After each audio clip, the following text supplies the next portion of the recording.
دوستو آج کی ہماری ویڈیو ہے کہ انسان کسی بھی حال میں خوش نہیں رہ سکتا۔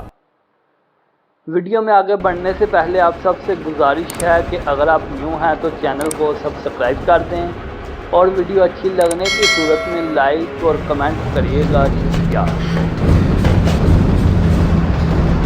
خواتین و حضرات، ایک دفعہ یہ اعلان ہوا کہ جو آدمی پریشان ہے وہ فلاں میدان میں آ جائے، جس چیز سے پریشان ہے اس کو وہاں رکھ دے، اس کا متبادل یعنی جس کو اچھا سمجھتا ہے وہ اٹھا کر لے جائے۔ اس اعلان کو سن کر سب خوش ہو گئے اور مقررہ دن میدان میں پہنچ گئے۔ ایک آدمی شادی شدہ تھا، بیوی سے تنگ تھا، وہ بیوی کو چھوڑ آیا۔ ایک کنوارا تھا، وہ بیوی کے بغیر ادھورا تھا، وہ بیوی کو لے کر آ گیا۔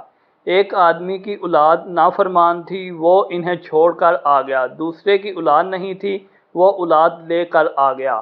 ایک آدمی ٹی بی کا مریض تھا، ساری رات کھانستا تھا، وہ ٹی بی کو چھوڑ آیا اور شوگر لے آیا۔ دوسرا جو شوگر کا مریض تھا وہ شوگر رکھ آیا اور ٹی بی لے آیا۔ اسی طرح سب خوشی خوشی واپس آ گئے۔ اگلے دن شادی شدہ جو بیوی کو چھوڑ کر آیا تھا گھر آیا، رات ہوئی، نہ کوئی کھانا پکانے والا، نہ کسی نے بستر بچھا کر دیا، نہ کوئی چائے بنا کر دینے والا۔ تو کہنے لگا کہ چلو جیسی بھی تھی خدمت تو کرتی تھی۔ جو غیر شادی شدہ تھا بیوی لے آیا، اس نے آتے ہی سامان کی لسٹ ہاتھ میں دے دی کہ یہ لے آؤ، فلاں لے آؤ۔ سارے پیسے خرچ ہو گئے، جیب خالی ہو گئی۔ کہنے لگا میں تو بغیر شادی کے ہی ٹھیک تھا۔ جو اپنی اولاد کو چھوڑ آیا تھا وہ بھی ایسے ہی پریشان ہوا کہ جیسے بھی نافرمان تھی، کبھی کبھی حال چال ہی پوچھ لیتی تھی، کبھی کوئی کام ہی کر دیتے تھے۔ جو اولاد لے کر آیا تھا بڑا خوش تھا، لڑکوں نے آتے ہی باپ کو لٹکا کر مارنا شروع کر دیا۔ اب وہ بولا کہ میں تو ایسے ہی ٹھیک تھا۔ جو آدمی ٹی بی والا تھا، ساری رات کھانستا تھا، وہ شوگر کی بیماری لے آیا۔ ساری رات اٹھ کر پیشاب کرتا، سردی تھی، بڑا پریشان ہوا اور کہا کہ ٹی بی ہی ٹھیک تھی، چاہے ساری رات کھانستا تھا لیکن بستر میں تو پڑا رہتا تھا۔ یہ بار بار کا اٹھنا، سردی میں جانا بڑا مشکل ہے۔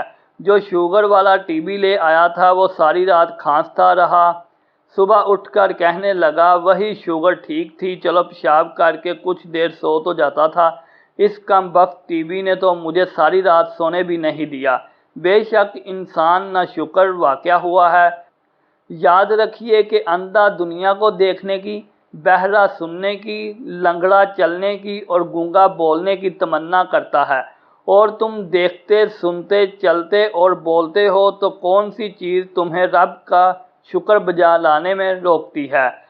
اللہ کے ایک بڑے احسانوں میں سے یہ بھی ہے کہ اس نے تمہیں مکمل بنایا، تو پھر کیوں نہیں کہتے الحمدللہ؟ تو پھر کیوں نہیں کہتے فَبِأَيِّ آلَاءِ رَبِّكُمَا تُكَذِّبَانِ؟